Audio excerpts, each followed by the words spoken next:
నీవు నాలోనే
దేవునికి స్తోత్రములు.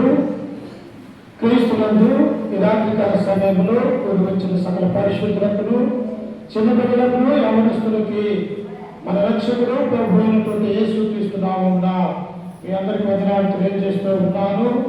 దేవుడు మన యొక్క జీవితంలో మరొక శ్రేష్టమైన ఈ యొక్క శుక్రవారం రోజు ఈ రాత్రికాల సమయంలో ఆయన యొక్క సన్నిధిలో మనం అందరము కూడా దేవుని సంఘముగా సమాజముగా కూడుకొని ఈ రీతిగా ప్రార్థన ద్వారా, పాటల ద్వారా ప్రభు అయినటువంటి యేసుక్రీస్తు ద్వారా తగినటువంటి దేవుడిని బయటపరుచుకుంటూ ఉన్నారు. చిన్న ప్రార్థన చేసుకుని పరిశుద్ధ గ్రంథంలో ఉన్న దేవుని యొక్క వాక్యాన్ని మనం ధ్యానించుకుందాం. ప్రార్థన. సదాశివకు కారణాభూతుడైన మా పరలోకపు తండ్రి, నీ ఘనమైన అత్యున్నతమైన నామానికి వందనాలు, స్తుతి స్తోత్రములు తండ్రి. గడిచిన కాలమంతయో గడిచిన నిర్మలమయో మమ్మల్ని కాచి కాపాడి మా యొక్క జీవితంలో తండ్రి మరొక శ్రేష్టమైన ఈ మంచి శుక్రవారం రోజున తండ్రి నీ యొక్క మందిరంలో చేరి సంఘముగా సమకూడి తండ్రి ఎప్పటివరకు తండ్రి ప్రార్థన ద్వారా, పాటల ద్వారా నేను మహిమపరుచుకుని ఉన్నాను. ఇదిగో తండ్రి పరిశుద్ధ గ్రంథంలో నుంచి నీ యొక్క వాక్యములు ధ్యానించబోతూ ఉంటుండగా నిలవబడేటువంటి నేను నిరుత మాత్రమే తండ్రి. ఇదిగో తండ్రి నీ బిడ్డలకు మాకును మా యొక్క జీవితానికి ఏ వాక్యం అయితే అవసరమైనట్టు ఉన్నదో తండ్రి ఆ వాక్యములు తండ్రి ప్రకటించడానికి నాకు మంచి జ్ఞానాన్ని నీ పరిశుద్ధాత్మను నడిపించి సహాయం చేయండి తండ్రి. ఇదిగో విడిచినటువంటి నీ బిడ్డల యొక్క హృదయాలను తెరిచి నీ యొక్క మాటలు తండ్రి ఆయా గ్రహించి నీ వాక్య ప్రకారం నువ్వు అందరినీ ప్రవర్తించుటకు సహాయం అనుగ్రహించగలరని ఈ మనవుడు మా రక్షకుడు మా ప్రభు అయిన యేసు పరిశుద్ధ నామమున ప్రార్థించి అడిగి పెట్టుకుంటున్నాము తండ్రి. ఆమేన్. క్రీస్తునందు ప్రియమైనటువంటి దేవుని బిడ్డలారా, మరి గతించిన శుక్రవారం నుంచి ఒక శుక్రవారం వరకు కూడా దేవుడు మనల్ని కాచి కాపాడి ఆయన యొక్క సన్నిధానంలో చేరి ఏ రీతిగా మనమందరము ప్రభువైనటువంటి యేసుక్రీస్తు ద్వారా తగినటువంటి దేవుణ్ణి స్తుతించుకోవటము, ఆయన నామాన్ని గణపరచుకోవటము మనకు మన యొక్క జీవితాలకి, మన యొక్క కుటుంబాలకి ఎంతైనా ఆశీర్వదకరమని దేవుని యొక్క గ్రంథం మనకు శ్రమిస్తూ ఉన్నది. అందుకే పాటలు పాడుకున్న తర్వాత, పాటల ద్వారా తండ్రి దేవుణ్ణి మహిమపరుచుకున్న తర్వాత దేవుని యొక్క వాక్యాన్ని మనకు ధ్యానించబోతూ ఉంటాం. చూడండి, నాతో పాటు పరిశుద్ధ గ్రంథంలో నుంచి లూకా సువార్త 19వ అధ్యాయము మొదటి నుంచి మనం చదువుకుంటూ లేఖన భాగాన్ని ఆయన యొక్క మాటల్ని మనం నేర్చుకుందాం. చూడండి, లూకా సువార్త 19వ అధ్యాయము మొదటి వచనాన్ని చదువుకుందాం. ఆయన సంచరించుచు యెరికో పట్టణములో ప్రవేశించును.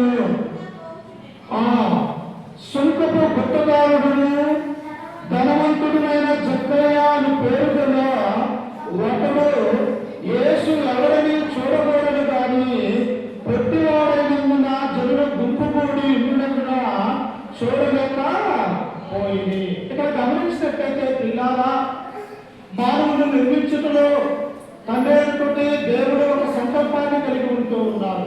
ఈ యొక్క భూమిని, ఆకాశమును, సూర్యచంద్రుల నక్షత్రములని, ఈ యొక్క జీవరాశుల్ని దేవుడు తన మాట ద్వారా సృష్టించినటువంటి వారిగా మనం చూస్తూ ఉన్నాం.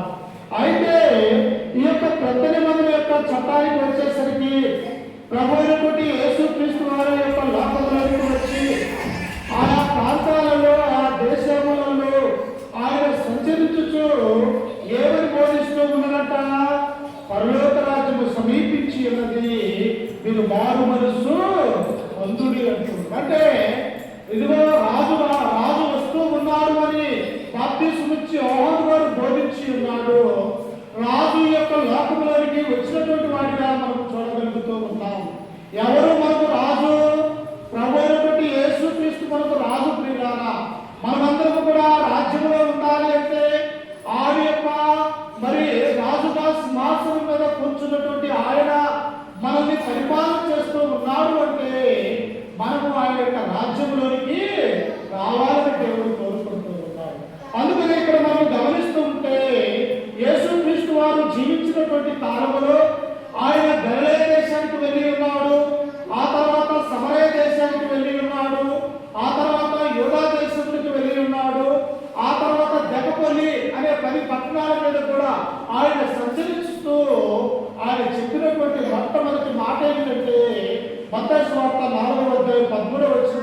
మనం చదువుకుంటే ప్రభు సెలవిస్తున్నటువంటి మాట ప్రియులారా. ఏమన్నాడు ఒకసారి చూడండి. మత్తయి సువార్త 4:13 మనం చదువుకుంటే ప్రభు అయినటువంటి యేసుక్రీస్తు వారు ఏమని అక్కడ బోధిస్తూ ఉన్నాడు, మరి ఏమని తెలియజేస్తూ ఉన్నాడు అన్నటువంటి విషయాన్ని మనం చూద్దాం. చూడండి 4:17. అప్పటి నుండి యేసు పరలోక రాజ్యము సమీపించి ఉన్నది కనుక మారు మనస్సు పొందుడు అని చెప్పుచూ ప్రకటింప మొదలు పెట్టెను. చూసారా పిల్లారా, లోకంలో ఉన్నటువంటి వారు దేవుని కొరకు ఎదురు చూస్తూ ఉన్నారు. ఇశ్రాయేలు ప్రజలందరూ కూడా ఏమనుకుంటూ ఉన్నారు? మోసే గారు చెప్పారు, ఐగుప్తు దేశంలో నుంచి కానాను దేశానికి ప్రయాణమయ్యేటప్పుడు మార్గ మధ్యంలో ఉన్నటువంటి మోసే ఒక మాట అన్నాడు ప్రియులారా. ఏమన్నాడో తెలుసా? ఇదిగో ఇశ్రాయేలు ప్రజలారా, మిమ్మల్ని పరిపాలించడానికి, మిమ్మల్ని రక్షించడానికి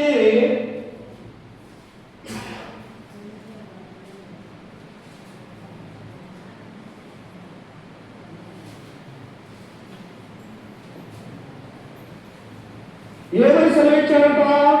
మిమ్మల్ని నడిపించడానికి, మిమ్మల్ని రక్షించడానికి నా వంటి ఒక ప్రవక్తను మీలో పుట్టించును అని సెలవిచ్చాడు. ఎవరా ప్రవక్త? ప్రభువుని యేసుక్రీస్తు వారు. ఆయన లోక రక్షకుడిగా, దేవుని యొక్క కుమారుడిగా, మన యొక్క పాపాలను తీసివేసేవాడిగా, ఈ లోకానికి ఆయన వచ్చినటువంటి వాడిగా మనం ఇక్కడ చూస్తూ ఉంటాం.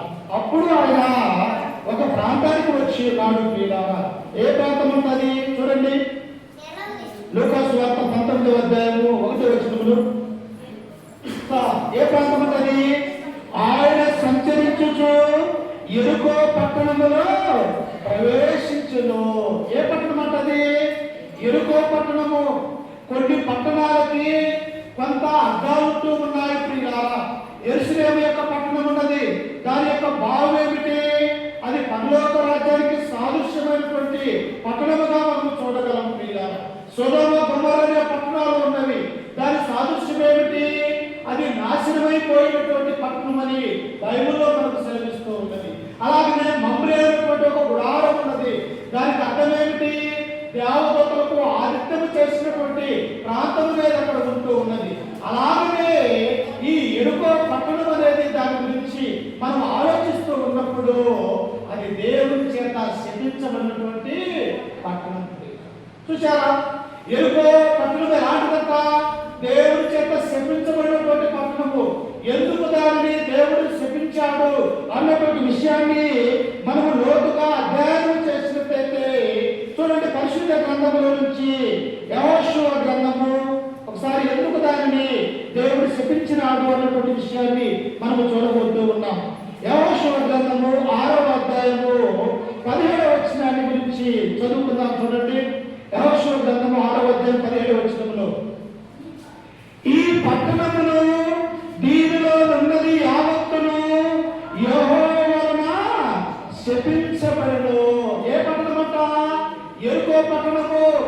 ఆనాడు ఇశ్రాయేలు ప్రజలు గిల్గాలు అనే ప్రాంతంలో నుంచి ఈ యెరికో మైదానానికి వచ్చి ఉన్నప్పుడు ఈ యెరికో పట్టణంలో ఉన్నటువంటి బంగారు గాని, వెండి గాని, ఇనుము గాని, ఇత్తడి గాని ఈ పట్టణంలో ఉన్నదంతా కూడా యెహోవా దేవుడు ఏం చేశాడో తెలుసా? శపించవేస్తున్నాడు ప్రియులారా. ఎందుకో తెలుసా? వారు అన్యులుగా ఉంటూ ఉన్నారు, దేవుని ఎరగనటువంటి వారిగా ఉన్నారు, విగ్రహారాధన చేసేవారిగా ఉన్నారు. కనుక ఇశ్రాయేలుకు చెప్పినటువంటి యొక్క ఆజ్ఞ ఏమంటూ ఉన్నదో తెలుసా? యెహోషువ, నా పిల్లలైనటువంటి ఇశ్రాయేలు ప్రజలకి నీవు తెలియజేయము, ఇదిగో యెరికో పట్టణాన్ని మీరు జయించబోతూ ఉన్నారు, కానీ అందులో ఉన్నటువంటి బంగారు కానీ, ఇత్తడిని కానీ, వెండిని కానీ ఏది కూడా మీరు ముట్టుకోకూడదు.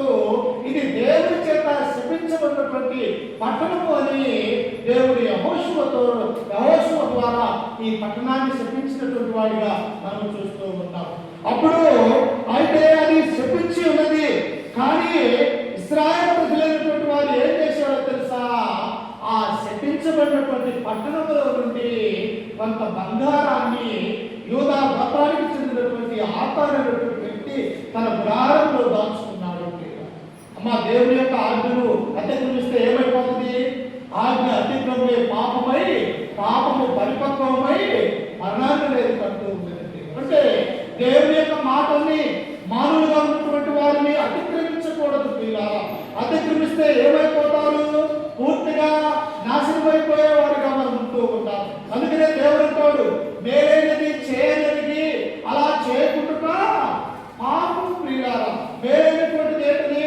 దేవుని యొక్క వాక్యము, దేవుని యొక్క సన్నిధి, దేవుని యొక్క మందిరము మేలైనటువంటి దానిగా మనం చూస్తూ ఉన్నాం. అప్పుడు చూడండి, కింద వచనములో మనం చదువుకుంటే, ఈ పట్టణములో దీనిలో ఉన్నది యావత్తును యెహోవా వలన శపింపబడును. రాహాబు వేశ్య మనం పంపిన దూతంలో దాచిపెట్టిన కనుక ఆమెయు ఆ ఇంటనున్న వారందరూ మాత్రమే బ్రతుకుదురు. ఎవరట? ఏ శపించబడినటువంటి ఆ యొక్క ఎరుకో పట్టణం అయితే ఉంటూ ఉన్నదో ఆ పట్టణంలో వేగు చూడటానికి ఇద్దరు మనుషుల్ని ఆ పట్టణానికి యెహోషువ పంపినప్పుడు ఈ యొక్క ఆ యొక్క ప్రహారీ గోడ మీద ఇల్లు కట్టుకున్నటువంటి ఈ యొక్క రాహాబు అనేటువంటి వేశ్య అక్కడ నివసిస్తూ ఉన్నప్పుడు ఆ ఇద్దరి వేగుల వారిని ఏం చేసిందో తెలుసా? ఆ ఎరుకో రాజుకు గాని ఎరుకో ప్రజలకు గాని ఆయన దొరకకుండా ఒక జనప ఆ యొక్క కాయలను ఆ యొక్క పంది అలాగే ఉంటూ ఆ జనప దాంట్లో వాటిని దాచిపెట్టింది. ఎందుకు దాచిపెట్టినది? ఏమో వేషగా ఉంటూ ఉన్నది. అయినప్పటికీ కూడా వారు యూదులుగా ఉంటూ ఉన్నారు. యూదుల యొక్క దేవుడు ఈ యొక్క భూమిని ఆకాశాన్ని నిర్మించినటువంటి ఆయన సర్వోన్నతుడని ఆ రాహాబు అనేటువంటి స్త్రీ విని వీరిని హక్కున చేర్చుకొని తన ఇంటిలో నివాసం చేయడానికి ఆమె వారిని దాచిపెట్టింది ప్రియులారా. అందుకు దేవుడు ఏమంటున్నాడు తెలుసా? ఆ ఎరుకలో ఉన్నటువంటి బంగారం కానీ ఇనుము కానీ ఇత్తడి కానీ వెండి కానీ మీరు ఏమీ ముట్టుకోకూడదయా, అది శపించబడినటువంటిది కనుక అందులో దేవుని బిడ్డలను దాచిపెట్టినటువంటి ఒక గొప్ప స్త్రీ ఉన్నది. ఆమె పేరు ఏం పేరంటమ్మా? రాహాబు అనేటువంటి స్త్రీ. అంటే దేవుని యొక్క బిడ్డలు తమ ఇంటిలోకి ఆహ్వానించుకున్నది. దేవుని యొక్క బిడ్డల్ని ఆ యొక్క రాజు నుంచి ఆ జనుల నుంచి ఆమె కాపాడి ఉన్నది కనుక ఆమె కుటుంబాన్ని మాత్రమే రక్షించండి అని దేవుని చేత బోధింపబడినట్టుగా మనం చూస్తూ ఉంటాం. నిజంగా మనము మన యొక్క జీవితంలో నీతిమంతులైనటువంటి సువార్థికులు కానీ నీతిమంతులైనటువంటి క్రైస్తవులకి మనము ఆదిత్యము ఇవ్వగలిగితే మన యొక్క కుటుంబాన్ని కూడా దేవుడు ఏం చేస్తున్నట్ట దీవించగలుగుతాడన్నటువంటి సత్యాన్ని ఇక్కడ మనం గమనిస్తూ ఉన్నాం. అందుకనే ఇప్పుడు ఈ శపించబడినటువంటి ఈ ఎరుకో పట్టణంలోనికి ఎవరు వచ్చారంటమ్మా? లూకాసు వార్త 19వ వచనంలో మనం చదువుకుంటే ఎవరు వచ్చారంట అక్కడికి? చూడండి ఒకసారి. ఈ శపించబడినటువంటి ఈ పట్టణంలోనికి ఎవరు వచ్చారంటే ఆయన లోకరక్షకుడైనటువంటి యేసు క్రీస్తు వారు ఈ పట్టణంలోనికి వచ్చాడు. చూడండి 19వ వచనంలో, ఆయన సంచరించుచు ఎరుకో పట్టణంలో ప్రవేశించాడు. ఎందుకో తెలుసా? పాపులుగా ఉన్నటువంటి మనల్ని రక్షించడానికి ఏ అపరాధంలో పడిపోయి దేవునికి దూరం అయిపోతూ ఉన్నామో, దేవుని యొక్క రాలేకపోతూ ఉన్నామో, ఈ పాపుల కొరకు దేవుడు ఏం చేశాడో తెలుసా? ఆ శపించబడినటువంటి మనుషుల దగ్గరికే, ఆ శపించబడినటువంటి ఆ ఎరుకో పట్టణంలోనికి ఈ లోకరక్షకుడైనటువంటి యేసు క్రీస్తు వారు ఆ పట్టణంలో ఇప్పుడు ప్రవేశించిన ప్రియుల అమ్మా, దేవుడు నివసించే స్థలం ఎలా ఉంటుందో తెలుసా? ఎంత ధన్యతో, ఎంత పరిశుద్ధతో ఆయన తిరిగినటువంటి చోటు, ఆయన ప్రయాణించినటువంటి ప్రాంతము, ఆయన చూసినటువంటి ఆ జనులు, ఆయన ఎక్కడికి వెళ్తే అక్కడ వందల మంది, వేల మంది స్త్రీలు, పురుషులు ఆయన వెంబడిస్తూ ఉంటూ ఉన్నారు ప్రియులారా. అప్పుడు ఆయన సంచరిస్తూ ఈ శపించబడినటువంటి ఈ ఎరుకో పట్టణంలోనికి ఆయన ప్రవేశించను. అప్పుడు చూడండి, అక్కడ ఎవరున్నారంట? సుంకపు గుత్తదారుడును ధనవంతుడైన జక్కయ్య అని పేరు గల ఒకడు ఉన్నాడు. ఎలాంటి వాడుకైనా సుంకపు గుత్తదారుడు అనగా ఇన్కమ్ ట్యాక్స్ ఆఫీసర్ గా ఉంటూ ఉన్నాడు. అంటే పన్నులు వసూలు చేసేవాడిగా ఉంటూ ఉన్నాడు.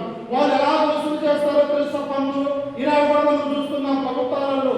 ఇంటి పన్ను, అలాగే దెబ్బ పన్నుని, ఇలాంటి పన్నులు అధికంగా ప్రభుత్వం వారు ఎలాగైతే వసూలు చేస్తూ ఉన్నారో, ఆనాడు ప్రభుత్వ యేసుక్రీస్తు కాలంలో కూడా ఈ యొక్క రోమిలు ఏం చేశారంటే యూదులను కొంతమంది ఉద్యోగాలు ఇచ్చి వారిని సొంతం వసూలు చేసే ఆఫీసర్లుగా ఎన్నుకున్నారు. ఇతను ఎలాంటి వాడో తెలుసా?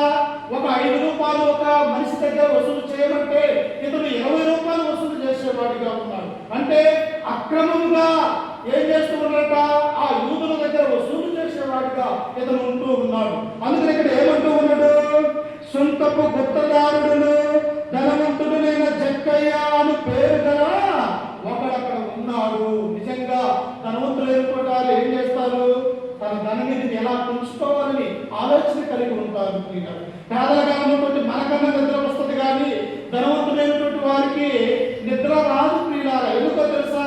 తన యొక్క ధనము ఎవరైనా తీసుకువెళ్ళిపోతారేమో, లేకపోతే దొంగలు ఎక్కడైనా పడతారేమో తమ యొక్క ఇళ్ళలో అని చెప్పేసి ధనవంతులు ఏం చేస్తారంటే వారు దేవుని యొక్క సన్నిధానానికి రాలేరు. భౌతిక సంబంధమైనటువంటి ఆలోచనలతో వారు జీవించేవారిగా ఉంటూ ఉన్నారు. ఎందుకంటే ప్రభు అయినటువంటి యేసుక్రీస్తు వారు మత్తయి సువార్త 6వ అధ్యాయంలో మనం చదువుకుంటూ ఉన్నప్పుడు ఆ యొక్క అనేక విషయాలు బోధిస్తూ, ఇదిగో నీ యొక్క హృదయం ఎక్కడ ఉంటారంటే నీ ధనం మీద ఉంటారు. అంటే మానవుని యొక్క హృదయం ఎలా ఉంటుందంట? లోక సంబంధమైనటువంటి ఆశలతో జీవిస్తూ ఉన్నాడు. అలాగనే ఇక్కడ కూడా ఎరుకో పట్టణమైనటువంటి యొక్క శపించ పట్టణంలోనికి యేసుక్రీస్తు అక్కడికి వచ్చి ఉన్నప్పుడు ఇదిగో సొంతపు గుత్తదారుడు అయినటువంటి జక్కయ్యను ఒకడు అక్కడ ఉన్నాడు. ఆయన వెంబడి ఎంతమంది ఉన్నారు తెలుసా? అనేక మంది స్త్రీలు వెంబడిస్తారు, అనేక మంది పురుషులు వెంబడిస్తారు. అట్టి పరిశుద్ధిని తాకాలని, అట్టి పరిశుద్ధిని చూడాలని ఆయనతో పాటు పనిమానుకొని అనేక విషయాలలో ఇదిగో పరలోక రాజ్యంలో నుంచి దిగివచ్చిన ఈ యేసు క్రీస్తుని వెంబడించాలని ఆనాడు స్త్రీలు, పురుషులు, యవనస్తులు అనేక మంది ఆయనతో ప్రయాణమైపోయినట్టుగా మనం చూస్తూ ఉన్నాం. అప్పుడు చూడండి అక్కడ ఏం జరిగిందంటే, అక్కడ చూడండి 2వ వచనంలో, యేసు ఎవడని చూడబోయిన కానీ పొట్టివాడైనందున చెడులు గుంపుగూడి ఉండుట వలన చూడలేకపోయాను. ఇతను ధనవంతుడిగా ఉన్నాడు, సొంతపు వసూలు చేసే ఆఫీసర్గా ఉన్నాడు. కానీ ఇతని మనసులో ఏమున్నదో తెలుసా? తన యొక్క ధనమునందు ఆశ లేదు. ప్రియులారా, ఇదిగో మన యొక్క పట్టణంలోనికి ఒక రక్షకుడు రాబోతూ ఉన్నాడు. ఆయన పరిశుద్ధుడంట. ఈ గలిలయ సమరయ దేశాలలో అనేకమైనటువంటి అద్భుతాలు, సూచక్రియలు చేసినటువంటి ఈ యొక్క దేవుని యొక్క కుమారుడు మన దగ్గరికే వస్తూ ఉన్నాడని చెప్పేసి ఈ జక్కయ్య యొక్క హృదయంలో ఏం ఆలోచన పుట్టిందో తెలుసా? యేసు అసలు ఎలా ఉంటాడు, ఆయన యొక్క తీరేమిటో, ఆయన యొక్క రూపం ఏమిటో నేను చూడాలి అని చెప్పేసి ఆ మనసులో ఆశ కలిగింది. పాపే అయినప్పటికీ కూడా, తన యొక్క ధనం ఉన్నది అయినప్పటికీ కూడా లోకరక్షకుని చూడాలని ఆశ కలిగినటువంటి ఈ యొక్క జక్కయ్య ఏం చేస్తూ ఉన్నట్టే, ఆయన నేను ఎలా చూడాలా? ఆయన ఒకటి 100 మంది 1000 మంది ఉన్నారే, నేను చూస్తేమో పొట్టివాడిగా ఉంటూ ఉన్నారే. ఆయనతో పాటు ఉన్నటువంటి వారందరూ కూడా మరి సరైనటువంటి ఎత్తులో ఉన్నారే. ఆయన యొక్క ముఖాన్ని నేను చూడలేనా? ఆయన యొక్క రూపాన్ని నేను చూడలేనా? ఆయన నేను తాకగలనా అని తమ యొక్క హృదయంలో ఆలోచిస్తూ ఉన్నాడు. కానీ దేవుడు ఏమంటూ ఉన్నాడో తెలుసా? ఆశ కలిగినటువంటి ప్రాణాన్ని దేవుడు వృద్ధిపరుస్తాడు. ఆశ ఉండాలి మనకి. జక్కయ్య కూడా ఆశ కలిగినది. లోక సంబంధమైనటువంటి ధనం మీద ఆశ లేదు. ఇప్పుడు యేసుక్రీస్తు ఎవరిని చూడాలని ఆయన యొక్క హృదయంలో తలంపు పుట్టి ఉన్నది. అయితే ఆయనకు ఒక ఆలోచన వచ్చింది. ప్రియులారా, పుట్టివాడు కదా ఏం చేయాలా, ఇక్కడికి ఎలా ఆయన కలుసుకోవాలన్నప్పుడు ఆయన దగ్గరలో ఉన్నటువంటి ఒక మేడి చెట్టును ఎక్కాడు. అమ్మ, చెట్టు ఎక్కితే ఎక్కడ ఏం జరుగుతుందో అన్ని కూడా కనిపిస్తాయి కదా. మన యొక్క చర్చి పైకి ఎక్కితే ఈ యొక్క మన యొక్క పల్లెటూరులో ఉన్నటువంటి పల్లెలలో ఉన్నటువంటి ఇల్లులన్నీ కూడా ఎవరెక్కడ ఉన్నారు, లేకపోతే ఏమేమి చేస్తూ ఉన్నారు, లేకపోతే ఏ ఆటలు ఎలా ఇవన్నీ కూడా మనకు ఎత్తైనటువంటి ప్రదేశంలో ఉన్నప్పుడు చూడగలము. అలాగే యొక్క జక్కయ్య కూడా ఒక మేడి చెట్టు ఎక్కుతున్నాడు. చూడండి అక్కడ ఎలా ఎక్కుతున్నాడో చూడండి. జనులు గుంపుగూడి ఉన్నంత వలన చూడలేకపోయాను. అప్పుడు యేసు ఆ త్రోవను రానయ్యుండెను కనుక అతడు ముందుగా పరిగెత్తి ఆయనను చూచుటకు ఒక మేడి చెట్టు ఎక్కెను. ఏం చేస్తూ ఉన్నాడట? అందరికంటే ముందుగా పరిగెత్తుతూ ఉన్నాడు. నా దేవుని కుమారుని నేను చూడాలా, ఇదిగో ఎలాగైనా ఆయన యొక్క రూపాన్ని నేను చూడాలా, ఆయన ఎలా ఉంటాడో, ఇంటి అద్భుతాలు, ఇంటి సూచక్రియలు ఈ జనులకు చేస్తూ ఉన్నాడు పరిగెత్తే క్రమంలో ఈనాడంటే మంచి రోడ్లు ఉన్నాయి, మంచి సిమెంట్ రోడ్లు, తార్ రోడ్లు ఉన్నాయి. అలాగే ఏమున్నాయి, ఈ యొక్క ఎరుకో పట్టణం అంతా కూడా రాళ్ళతో ఉంటూ ఉంది. ఒకవేళ రాళ్ళు తట్టుకొని ఆయన ఎక్కడైనా పడితే ఆయన యొక్క చేతికి లేకపోతే ఆయన యొక్క కాలికి దెబ్బలు తగిలితే యేసుక్రీస్తును చూడగలడా? చూడలేడు పిల్లలు. కానీ తనకేదైనా బాధ లేదు, కానీ యేసుక్రీస్తును నేను చూడాలి అని చెప్పేసి ముందుగా పరిగెత్తుకొని వెళ్ళిపోయాడు పిల్లలు. అలాగే నీ నా జీవితంలో కూడా ఎలాగైతే ఆతురతగా ఎలాగైతే యేసుక్రీస్తును చూడాలని ఆయన పరిగెత్తుతూ ఉన్నాడో, నీ నా జీవితంలో కూడా విశ్వాసం అనే ఈ జీవితంలో కూడా మనం కూడా ఆ జక్కయ్య వలె దేవుని యొక్క మందిరానికి పరిగెత్తే వారిగా ఉన్నారు. అందుకనే పౌలు ఏమంటే ఒకసారి చూడండి, కొరింథీయులకు రాసినటువంటి మొదటి పత్రిక ఎలా పరిగెత్తాలో దేవుడు ఇక్కడ మనకు తెలియజేస్తూ ఉన్నాడు. ఒకసారి చూడండి, కొరింథీయులకు రాసినటువంటి 2వ పత్రిక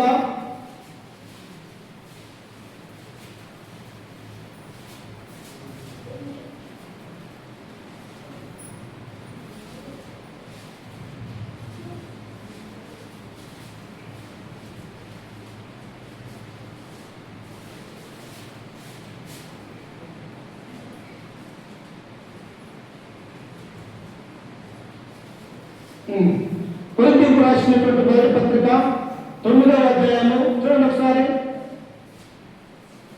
24వ వచనం చదువుతున్నాం. 9:24 పందెపు రంగమందు పరిగెత్తు వారందరూ పరిగెత్తుదురు గాని ఒక్కడే బహుమానం పొందునని మీకు తెలియదా? చూశారా, పౌలు ఉన్నాడు, ఓ కొరింథీలో ఉన్నటువంటి సంఘమా, పందెము రంగమందు అనగా పందెము రంగం అనే ఒక ఆట ఉంటూ ఉన్నది. ఆ ఆటలో పాల్గొనేది కొన్ని వందల మంది పాల్గొంటూ ఉన్నారు, కానీ బహుమానం పొందేది ఎవరు? ఒక్కడే బహుమానం పొందుతారు. అందుకని ఇక్కడ పౌలు ఉన్నాడు, పందెమందు పరిగెత్తు వారందరూ పరిగెత్తుతారు కానీ ఒక్కడే బహుమానం పొందునని మీకు తెలియదా? అటువలే మీరు బహుమానం పొందినట్లుగా పరిగెత్తుడి విశ్వాసం అనే యాత్రలో పిల్లారా. ఈ లోకంలో ఉన్నటువంటి మనం కూడా ఏం చేయాలా? చెప్పే ఎలాగైతే యేసుక్రీస్తును చూడాలని పరిగెడుతూ ఉన్నాడో, ఇక్కడ అపోస్తలుడైన పౌలు కూడా, ఓ కొరింథీలో ఉన్నటువంటి సంఘమా, మీరు బహుమానం పొందాలి అంటే, మీకు దేవుని యొక్క దీవెనలు రావాలి అంటే మీరు కూడా పరిగెత్తే వారిగా ఉండాలని అపోస్తలుడైన పౌలు సెలవిస్తూ ఉన్నారు. అందుకని ఇంకా విమోచనంలో చదువుకుంటే చూడండి, ఆయన 20వ వచనంలో మరియు పందెమందు పోరాడు ప్రతివాడు అన్ని విషయములలో మితముగా ఉండును. అన్ని విషయాలలో క్రైస్తవ యొక్క జీవితం ఎలాంటిదో తెలుసా? దేవుని యొక్క ఆజ్ఞలు గైకొంటూ, దేవుని యొక్క చిత్త ప్రకారము, ఆయన సంకల్ప ప్రకారము, దేవుని యొక్క ఉద్దేశము నా మీద ఏమై ఉన్నది, నేను ఎలా జీవించాలని కోరుకుంటున్నాడు అని అలాగైతే మనము మితముగా ఈ లోకంలో ఉండాలని దేవుడు కోరుకుంటూ ఉన్నారు. నిజంగా కొన్ని ఆటలు ఆడేవారికి ఏమవుతుందో తెలుసా? కొన్ని వస్తువులు తినకూడదు తినాలి. లోక సంబంధంగా మనం అనేక వస్తువులు మనము ఆహారంగా తింటాము, కానీ పందెమందు ఆటగాళ్ళు ఏం చేస్తారో తెలుసా? వారు ఐస్ క్రీములు కానీ, తీపి వస్తువులు కానీ, నెయ్యి లాంటివి కానీ, పెరుగు లాంటివి కానీ కనీసం ముట్టుకోవడానికి కూడా వీల్లేదు. ఎందుకంటే వారికి ఎక్కడ బరువు పెరిగితే ఈ యొక్క పందెమందు రంగమందు మేము పరిగెత్తలేక ఎక్కడ బహుమానం పొందలేకపోతామేమన్న ఆలోచన కలిగి అతను ఉన్నటువంటి ముందు చూపేంటో తెలుసా? ఆ యొక్క బహుమానాన్ని నేను పొందుకోవాలని. అలాగే యొక్క జక్కయ్య కూడా ఏం చేస్తూ ఉన్నాడు? యేసుక్రీస్తు ఎవడని చూడబోతూ ఉన్నాడు. తను పుట్టివాడనేందుకు బాధపడటం లేదు, దానిలో ఉన్నటువంటి జ్ఞానాన్ని ఎత్తులాడుకుంటూ ఇదిగో అతను ఎక్కడికి వెళ్ళాడంటే ఒక గొప్ప వేడి చెట్టు ఆయన ఎక్కి ఉన్నాడు. ఆ వేడి చెట్టు ఇప్పటికీ కూడా ఆ యేరుషలేము ఈ యొక్క ఎరుకో పట్టణంలో ఉన్నట్టుగా మనం చూస్తూ ఉంటాం. యూట్యూబ్ లో కొడితే పిల్లారా, ఆ యొక్క ఎరుకో పట్టణంలో ఉన్నటువంటి జక్కయ్య ఎక్కిన ఆ చెట్టును నేటికి కూడా సజీవంగా ఉన్నట్టుగా మనం చూస్తూ ఉన్నాం. చూశారా, దేవుని యొక్క ఆలోచన, దేవుని యొక్క చిత్తము, మానవుడి యొక్క ఉద్దేశము ఏమై ఉన్నదో మనకి ఇక్కడ తెలియజేస్తూ ఉన్నాడు. అందుకే చూడండి, ఆయన వేడి చెట్టుకి ఏం చేస్తూ ఉన్నాడంట? చూడండి, లూకా సువార్త 19వ అధ్యాయము. యేసు ఆ చోటుకు వచ్చినప్పుడు కన్నులెత్తి చూసి, జక్కయ్య త్వరగా దిగుము, నేను నీ ఇంట ఉండవలసి ఉన్నదని ప్రయాస దేవుడు చూస్తూ ఉన్నాడు. నువ్వెందుకు పరిగెడుతూ ఉన్నావు? దేని విషయమై పరిగెడుతూ ఉన్నావు?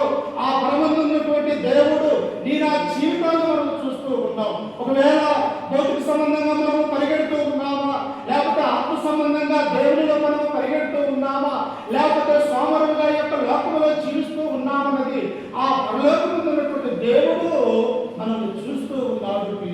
ఈయన ఏమన్నాడు? కొన్ని వందల మంది క్రీస్తుతో వస్తూ ఉన్నారు, నేను పొట్టివాడిగా ఉంటూ ఉన్నాను. ఎలా చూడాలా ఆ దేవుని యొక్క కుమారుణ్ణి, ఆ సౌందర్యవంతుని నేను ఎలా చూడాలా, తాకాలని అనుకున్నాడు.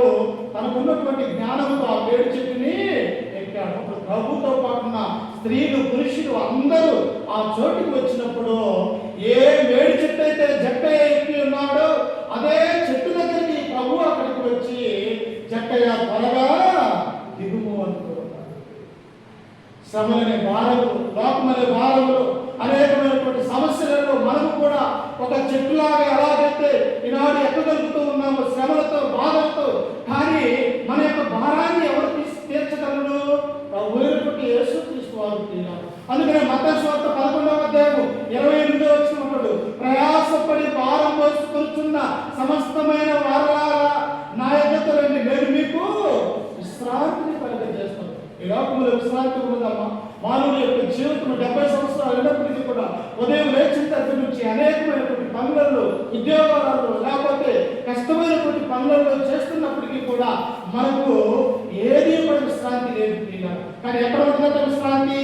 ఆయన యొక్క మందిరంలో, ఆయన యొక్క సన్నిధిలో ఆయనతో గడిపే గొప్ప భాగ్యం ఉంటూ ఉన్నప్పుడు మనకు దేవుడు విశ్రాంతిని అనుగ్రహిస్తూ ఉన్నాడు. అందుకని ఏమంటూ ఉన్నాడు?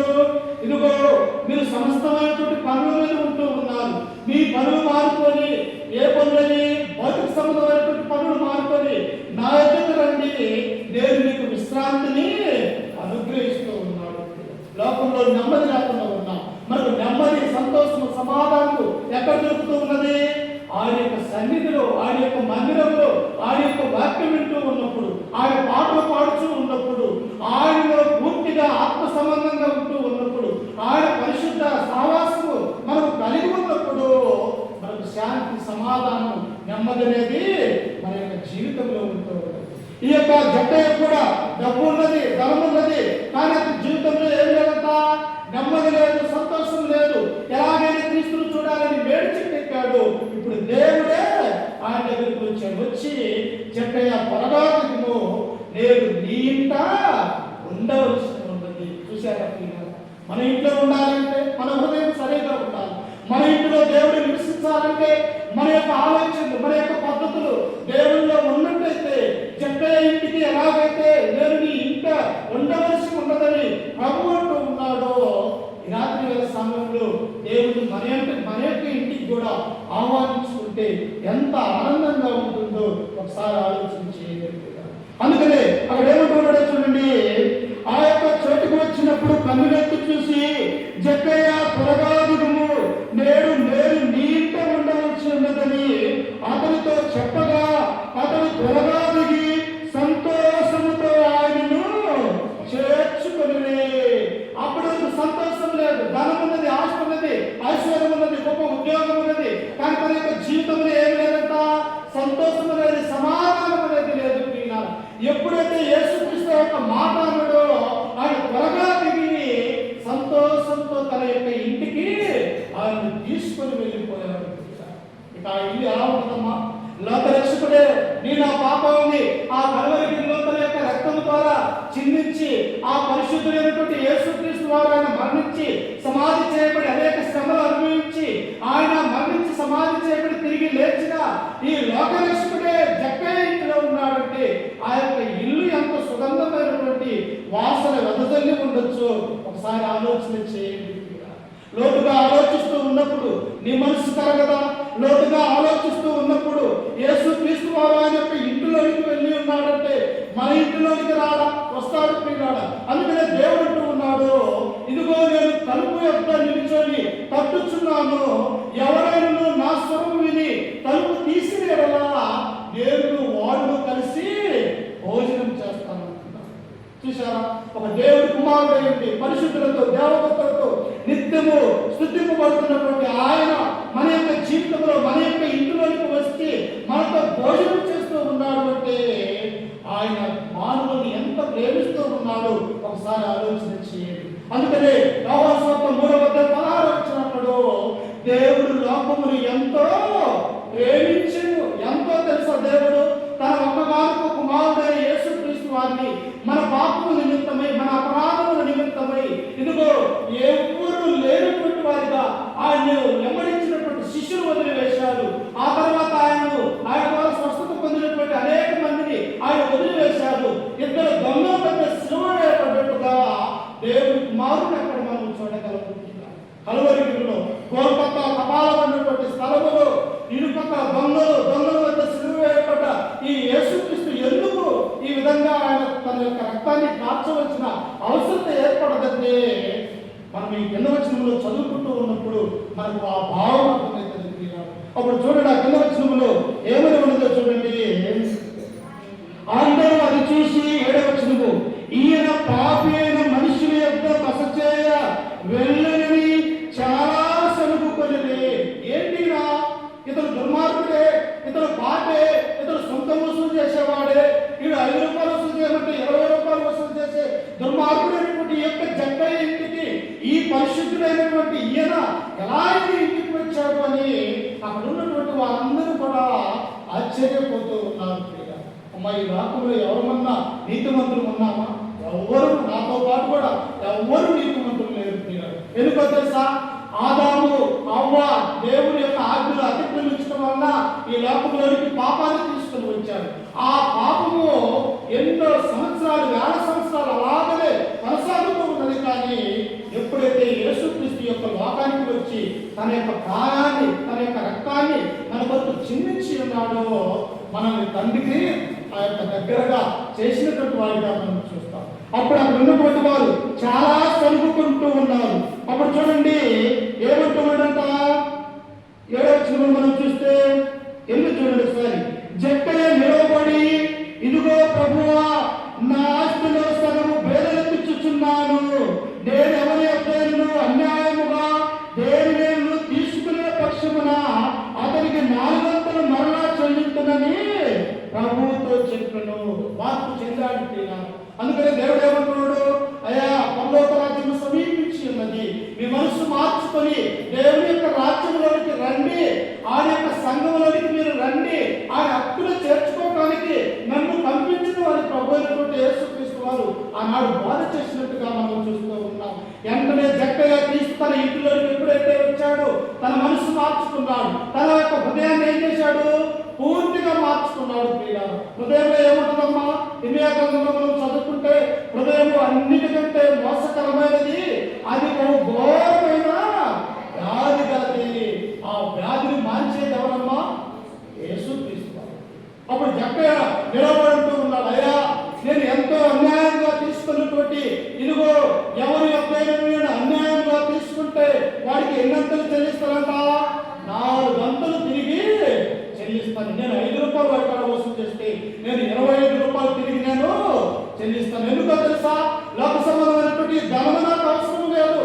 నా ధనము, నా పరిశుద్ధులైనటువంటి యేసుక్రీస్తు నా ఇంటికి వచ్చాడు. నాకు అంతకు మించినటువంటి ఆస్తి ఐశ్వర్యము నా జీవితంలో ఏమీ వద్దని చెప్పేసి తనకున్నటువంటి డబ్బునంతా కూడా ప్రభు పనికి ఏం చేశాడు తెలుసా, ఇతరులకి అందజల్లినటువంటి వాడిగా మనం చూస్తూ ఉంటాం. చూశారా, ఒక వ్యక్తి మారు మనసు పొందితే తన జీవితాన్ని ఎంత మార్చుకుంటాడో ఈ వాక్య భాగాన్ని మనం చదువుకున్నప్పుడు అర్థం కావాలి. ఒక వ్యక్తి క్రీస్తులోకి వస్తే లోకంలో ఉన్నదంతా కూడా శరీరాశ, నేత్రాశ, జీవపు డమ్మం అనేవి ఎలా వదులుకుంటాడో దీన్ని బట్టి మనకు అర్థమవుతూ ఉన్నది.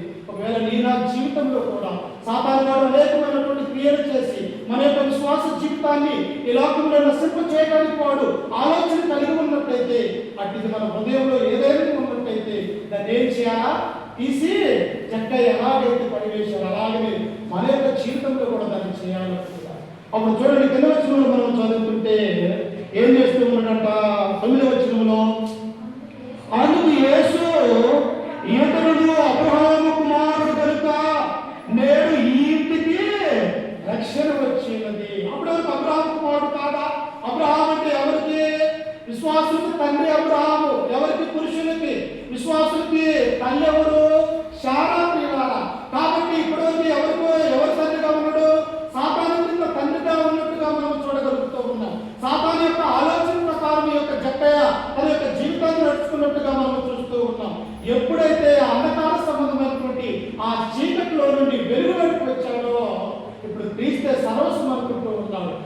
క్రీస్తు తన యొక్క హృదయాన్ని తొంగి చూసినప్పుడు ఆయన అంటున్నటువంటి మాట ఏంటో తెలుసా?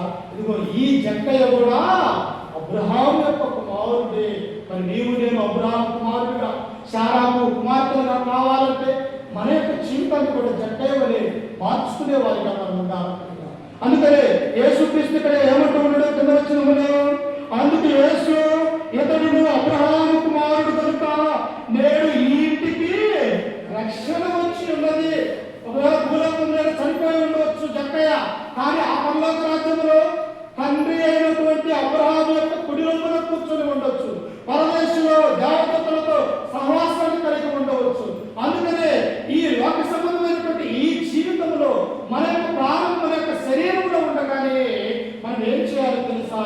ప్రభు అయినటువంటి యేసుక్రీస్తు వారిని సొంత రక్షకుడిగా అంగీకరించాలంటే నామకార్థమైనటువంటి క్రైస్తవ జీవితాన్ని మనం జీవించకూడదు ప్రియులారా. ఎందుకో తెలుసా?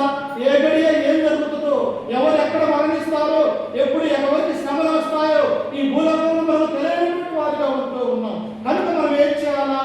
ఈ ఇంటికి ఎలాగైతే రక్షణ వచ్చి ఉన్నదో మన ఇంటికి కూడా రక్షణ రావాలంటే మనం క్రీస్తును నమ్ముకోవాలా, యేసు క్రీస్తును మన యొక్క ఇంటిలోకి ఆహ్వానించుకోవాలా.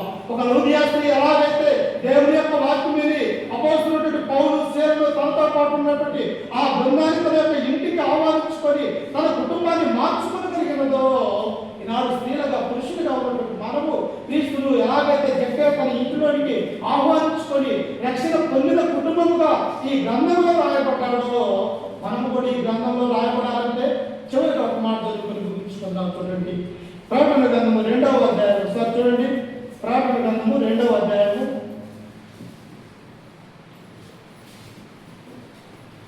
10వ వచనం చదువుకుంటూ ముగించుకుందాం.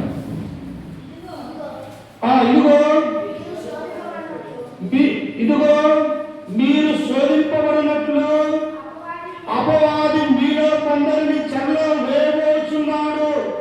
10 దినములు శ్రమ కలుగును, ప్రాణాపాయము వచ్చినను నమ్మకముగా ఉండుము, నేను మీకు జీవ కిరీటము ఇచ్చేదను. ప్రాణాపాయం వస్తుంది కొన్నిసార్లు.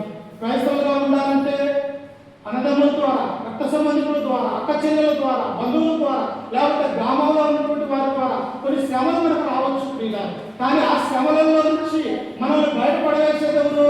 దేవుడు ప్రియులారా. అందుకని ఇక్కడ ఏమంటున్నాడు? నీకు శ్రమలు వచ్చినప్పటికీ కూడా నీ విశ్వాసాన్ని, నీ నమ్మకాన్ని మనం ఏం చేయకూడదంట? పోగొట్టుకోకూడదు ప్రియులారా. అందుకని అంటాడు, అలా ఉన్నట్టయితే దేవుడు ఏం చేస్తాడంట? చూడండి, కింద వచ్చినములో నమ్మకముగా ఉండము, నేను నీకు జీవ కిరీటమును ఇచ్చాను. ఈ లోకంలో అందరూ చనిపోతాం. మనకంటే పూర్వీకులు, మనకున్న పెద్దవారు, మనకున్న గనులైనటువంటి వారు ఈ లోకాన్ని విడిచిపోయినట్టుగా మనం చూస్తూ ఉన్నాం. ఒకవేళ ఈ లోకంలో మనం వదిలివేసినప్పుడు ఆ పరిశుద్ధమైనటువంటి ఆ నిత్య జీవులు మనం ప్రవేశించాలంటే జక్కయ్య ఎలాగైతే తన యొక్క ఇంటిని తనని రక్షణలోనికి దేవుడు నడిపించాడో, అనేక విశ్వాసులుగా తండ్రి అయినటువంటి అబ్రహాం యొక్క కుమారుడుగా ఆయన పిలువబడ్డాడు. మనము అలా పిలువబడ్డారంటే మరణం కొరకు నమ్మకముగా దేవుని యొక్క సన్నిధిలో ఉండాలని ఈ వాక్యం ద్వారా మిమ్మల్ని హెచ్చరిస్తూ, ఈ మాటను నన్ను నేను కూడా హెచ్చరిక చేసుకుంటూ, ఓపికగా మీ అందరికీ మన రక్షకుడు ప్రభువైన యేసుక్రీస్తు నామమున వందనాలు తెలియజేస్తూ ఈ వాక్యాన్ని ముగించుకుంటూ ఉన్నాను. ప్రియులారా, ప్రార్థన చేసుకుని ఆ తర్వాత మరి మోకరించేవారు మోకరించండి, మోకరించలేని లేడు అలాగనే కూర్చోండి, ఇబ్బంది ఏమి లేదు. చివరి ప్రార్థన ద్వారా ఈ యొక్క ప్రార్థన కూడిక ముగించబడుతూ ఉన్నది. ప్రార్థన చేసుకుందాం. సకల ఆస్తులకు ప్రాణాభూతులైన మా ప్రియ పరలోకపు తండ్రి, నీ